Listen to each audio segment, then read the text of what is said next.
Welcome to another episode of Ask the Experts. I'm your co-host, Jeffrey Walk. And I'm Elizabeth Finlayson. We're from the networking group, TNG, which is Chicago's premier business networking group focused on helping members and making a difference in the communities we serve. Ask the Experts is an effort to share our knowledge with a wider audience. Welcome to another episode of Ask the Experts. In today's episode, we will be discussing the importance of getting kids excited about engineering and creating fun learning experiences for kids in STEM. The guest today is Amy Torf, owner and founder of Noggin Builders in Northbrook, Illinois. Welcome, Amy. Hi, thanks for having me. So first, thank you for joining us. First question that comes to mind is, why do you think engineering is so important for kids? So, I believe that engineering is so important for kids, not because of the actual engineering skills that they learn, but because of the other soft skills that it teaches them. The life skills like resiliency, flexibility, and collaboration and communication, and most importantly, how to be a creative problem solver. So talk to us a little bit about, how does Noggin Builders promote problem solving and critical thinking that complements it? And how do you make it fun? Well, the fun part is really easy because kids are inherently curious. They want to explore, they want to learn, and they want to do it in a way that feels natural to them. And so, what we do at Noggin Builders is we harness that natural curiosity about the world around them. We make sure that the projects are relevant to their lives and give them the freedom to explore. And when you take a question or a challenge and you turn it into an exploration, you're building creative problem solving and critical thinking skills. Um, you're doing that by teaching the practice of thinking about something, the cycle that you might use to question, analyze, compare. These are all the skills that lead to being a really good problem solver and a critical thinker. You think kids are naturally engineers? Well, I think that the definition of an engineer could mean so many different things. But at the heart, I think that an engineer is somebody who will solve challenges, somebody who's willing to go through the process of researching the problem, defining what the needs are, prototyping, testing, and then seeing how it went and being willing to start that whole process completely over again. That's what it means to be an engineer. There's lots of types of engineers, but the content of what an engineer does specifically, whether you're an aeronautical engineer or a chemical engineer or an environmental engineer, and no matter what industry you're doing your engineering work in, you have to be a problem solver. That's great. So STEM has been emphasized for years in school. What's missing for kids? What is Noggin Builders doing to fill that gap? So I believe that we have many, many wonderful schools and many wonderful teachers. And I truly believe that they have our children's absolute best intentions in their hearts. And that it is not because they don't want to be able to make STEM engaging, enticing for our kids. There are so many barriers that are put in place for our schools that are out of the control of our teachers. They're required to worry about test scores. They're required to meet curriculum guidelines, and they're required to guide their teaching based on those numbers. When you take those things out of the picture and you allow kids to explore in a way that's meaningful to them and to their daily lives, then STEM becomes engaging. So I think that that's truly the key is finding a way to make STEM exploratory for kids, because then they will find the part of it that matters to them in their hearts. That's interesting. I think kids are naturally curious. And I think the exploratory aspect feeds into that. So I think it's a great compliment. Yeah. Um, so You've been doing this for a couple of years now with Noggin Builders. What impact have you had on the kids as they've run through your program, not only while they're there, but after they've left? So we're actually in our 8th year, which is amazing.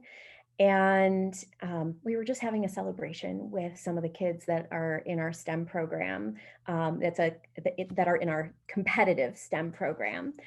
And we were talking about the number of years that they have been involved. And of the children involved in that program, which is about 80 children, 50% of them are doing this for their 3rd or 4th year, and 26% of them are doing it for their 5th or 6th year. And yes, maybe that's a little bit about Noggin Builders, and I'm so delighted if they think that Noggin Builders is the place that they call home. But really, I think it's because they have found a way to engage with STEM, and it's part of who they are. This year is the first year that we have a small group of students who've gone through our program that are graduating high school. And one of those students sent me his college application a few months ago in the fall. And he said, I want you to read this.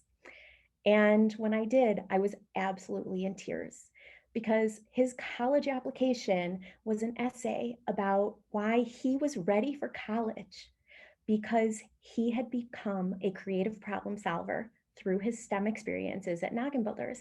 And that most importantly, he knew he was going to be amazing in college because he was resilient and flexible.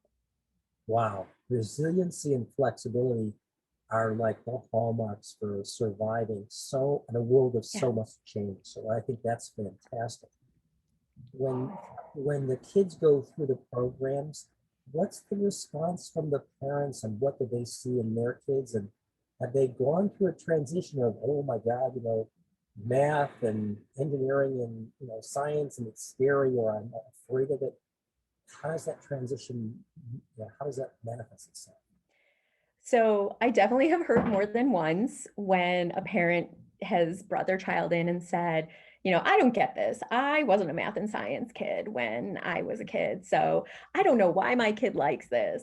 But they know that their kid does. They know that their child is thirsting for more, and wanting to be able to explore in STEM. But I think that a lot of times parents shortchange themselves.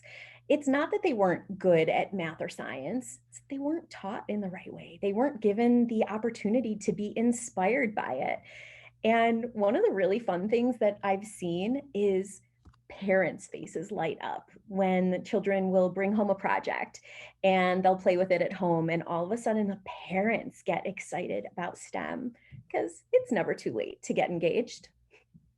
So that's interesting. Maybe there is a possibility for Noggin Builders for adults. Who knows? There's a lot of new heroes in engineering these days, with all the exploration in space and different kinds of things going on with new technologies. Is that something that also you tie into and try to create excitement around? Well, STEM is always changing, always, daily, by the minute. And so we're constantly changing the things that we're exploring. There are good old standbys that are always going to be around. Like, we're never going to stop making elephant toothpaste. It's a favorite. It's always going to happen. But there's constantly new things to explore. We've added different types of coding and robotics to our curriculum over the years. And we're always adding different types of areas of interest when students or parents will come to us and say, hey, do you have anything about this? Somebody asked for some astrophysics recently. And if our goal is to help kids be inspired and engaged, well, then we wouldn't be doing our jobs if we weren't adding new things that are interesting to them. So there's a world of STEM around us, plenty to add all the time. That's great. That's great. I know you've got a background in engineering. What advantages does an engineer have in today's world and into the future? You touched on it a little bit, but I think it's a thread that a lot of people can't appreciate just yet. Yes. So I do have a background in engineering. My bachelor's degree was in mechanical engineering, and then I got a master's also in mechanical engineering with a specialty in robotics. And I think that definitely being an engineer has an advantage, no matter what field you're in life. I mean, first of all, I can fix things around my house really easily. It saves on the handyman bills. But it's more than that, obviously. So it really definitely, I think, comes down to things like we talked about it a little bit, being resilient, being flexible. Those things span outside of your career. They're things that help you in all aspects of life. And specifically for myself, as an engineer who has worked as an engineer, but then gone outside that career field to become a teacher and then an entrepreneur, I use a lot of those same skills that I used as an engineer in other parts of my life, because there's this process that comes from learning engineering, which is this cycle. We always talk about the engineering design cycle, but really it can be applied to anything in life. It's looking at a problem in a really unique way, trying to figure out what's really needed, prototyping, testing, and then analyzing how it went and being completely willing to just start that cycle over again every time. And I think that can be applied no matter what aspect of your life. That's actually interesting. When you talk about being open to that, one of the challenges with a lot of organizations that are trying to deal with change, especially with business owners, they struggle with just trying to, maybe look at problems differently or see the world differently. And they're oftentimes they're sort of, fixed in their way of doing things.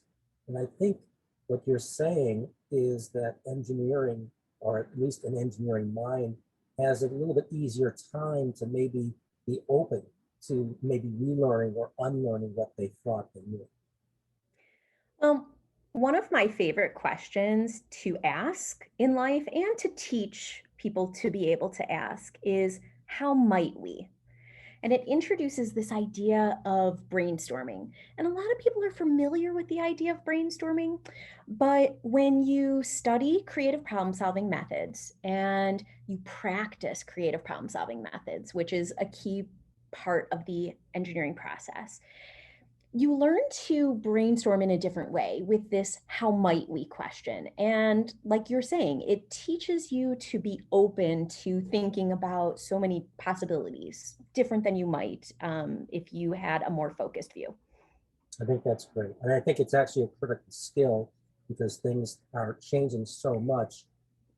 There's so many different options. How might we is really a good entry, and it's a little bit, it helps you disarm the fear of change. Absolutely. I love that way of saying it. So, speaking of the future, what world do you see for engineers as the future of work continues to change? So there have been a lot of studies done about this, a lot of articles written. And while the numbers vary slightly, most people will agree that somewhere between 60 to 80% of the jobs in the future, even the near future, 10 years from now, haven't even been invented yet. We don't know what those jobs will be. So my thought is that this all circles back to being a creative problem solver. It has been stated by those same people that did those studies that show that we're going to have careers that we don't even know what they are yet. Those same experts say that most jobs in the future will require STEM in some way. But that doesn't make me think that STEM is the most important thing to learn. Yes, you're going to need STEM in your life in the future. There's no doubt about that. But since we don't even know what the future looks like, the thing that we really need is to be flexible and resilient. We need to be able to be prepared for whatever is going to come. And so that's why I think that the STEM skills that we learn and we explore, those are just the gravy. It's really those creative problem solving skills that are the ones that are going to help kids in those jobs of the future, because we don't even know what they are yet. So this is interesting. When you hear from parents, did the parents ever feed you information about how their kids are now doing in school as a result of being in Noggin Builders and thinking like an engineer. So when they come up with really hard problems or things that are frustrating, and maybe in the past they just hit a wall or they didn't know what to do, how have they changed? So I think that what we hear most often is that their sense of engagement changed. Um, they are feeling more connected to their subjects in school. I definitely think that comes from, as you were saying, like that feeling of resiliency and being able to overcome things. It's much easier to engage and be interested in a subject if you feel confident that you can do it. Um, Being a problem solver means that even if you don't know it right away, you have the tools to figure it out. And that's actually one of the phrases we hear from parents most often is, thank you for the tools that you've given our child. Interesting. I hear some of that in a similar vein when parents talk to coaches on Mhm. sports teams because they are given tools to deal with adversity and build self-confidence and work it out as a team and so forth. And I think this is a complementary set of tools that maybe is useful for the future. I agree. And that's also one of the reasons why we decided that we wanted to offer competitive STEM teams. There is a lot of wonderful parts of being a team member. There are so many things that you learn from being on a team. And there are some children that feel like an athletic team is not the right place for them, and they didn't have a place to learn those skills. And that's where we really hear from parents about those sets of skills and that thinking community that the team has created for their child, that sense of belonging, and the ability to, as a team, collaborate and, like you said, overcome adversity. Yeah, collaboration is becoming a very big topic, Mhm. and it's going to play a big role in the future. So I think the engineers that you're helping to create and the engineering thinking that you're spreading will really bear a lot of fruit, which is really going to be nice. What plans do you have for Noggin Builders to meet some of the future needs as the world changes ever so fast? So, well, we have these wonderful programs that we've been offering to children for years. And we are so fortunate that just a year ago, we were able to earn our 501(c)(3), and we can now support children in low income communities, schools that don't have the resources to have these programs provided for their children, and even reach out to organizations outside of schools that are not school-based organizations, whether it's low-income park districts or even some homeless shelters where they're wanting to provide extra support for their children to grow. And so we are very, very proud to be able to have that 501(c)(3) and to be able to support those communities. That's really an exciting part of what is in the future for Noggin Builders. Wow, that's fantastic. Are there plans to develop an institute to back and fund those kinds of efforts because they're so important and it can create whole new opportunities for communities? That is an excellent question. I'll have to bring that up with my board. Something we can discuss. Great. Are there other programs or schools that Noggin Builders works with today or maybe has plans to work with to provide kids with some of the hands-on experience that are complementary to what you guys do today? So we are really lucky to have many, many partners in the community.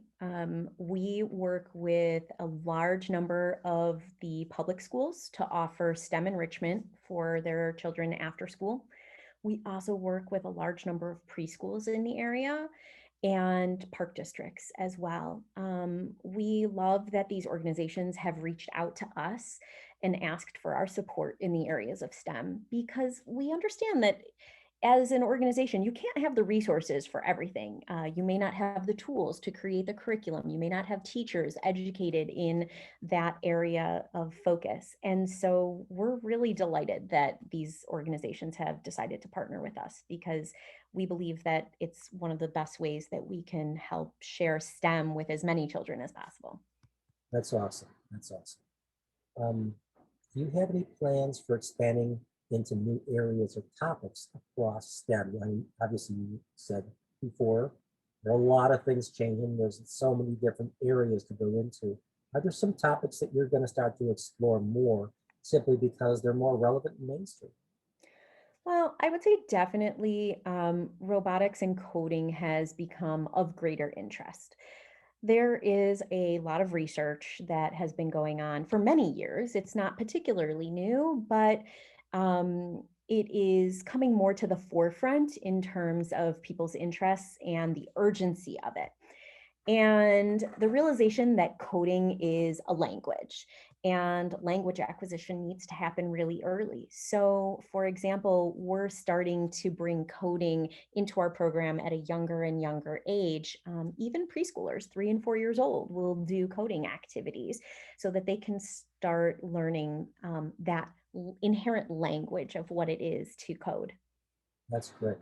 I know programs like Alice and other things have been out there for years, and some of that stuff is maybe not quite for the preschoolers, but I think getting them engaged with it. And you're right, it is learning a new language, and I think it's something that enriches them in new ways, which is great.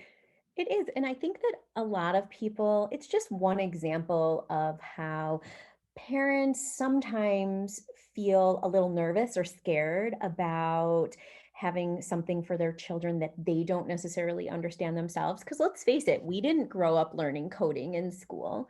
And hopefully, our children will be learning coding in school as just another type of language that they learn.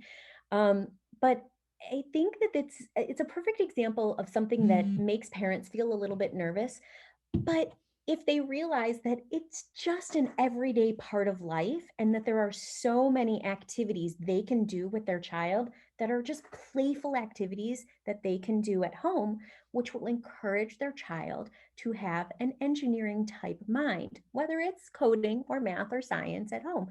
There are so many ways to just incorporate this in daily life. And I don't think parents need to be scared. I think that they can do it with their kids and they can enjoy it. Well, they can't talk to the animals, but they can talk to computers, so it is a good thing to learn. Um, If you were to advise public schools or even colleges on ways to enhance or promote STEM courses and engineering, what suggestions could you offer? So, I think that the best way to engage students is by making courses as hands on and exploratory as possible. There is a big push toward the problem based learning method, where you're taking a real world project and incorporating that into your learning. Um, it's poking its head out every once in a while. And schools that are using that method are finding it extremely relevant and really seeing an increase in engagement. We're seeing a lot of this at the university level. Experiential learning is definitely understood at the university level to be a key important factor in the learning process. I would love to see experiential learning trickle down to high school, middle school, and elementary school. They're never too young for that type of learning, and it will really make a difference in the engagement of the students. I agree. That's experiential learning, experiential engagement. It's across everything. And as we become more and more online, I think there's going to be whole new ways of enriching experience. Interesting. Well, Amy, it's been great talking to you. If folks want to get in touch with you, how can they reach you? So it's really easy to find us. You can find us at nogginbuilders.com, or if you're looking for the foundation side, nogginbuildersfoundation.org. And we have a lot of information on those websites, including ways to reach us by email and by phone. Great. Amy, thank you for your time today. The information and guidance are very helpful. We greatly appreciate your expertise. We know our listeners will find it equally useful. Jeffrey, thank you so much for having me. It was wonderful chatting with you. Thank you. Thanks for watching this week's episode of Ask the Experts. I'm your co-host, Jeffrey Walk. And I'm Elizabeth Finlayson. Don't forget to send us your questions, suggestions, or ideas. As always, you can reach us at asktheexperts@gmail.com. Have a productive week.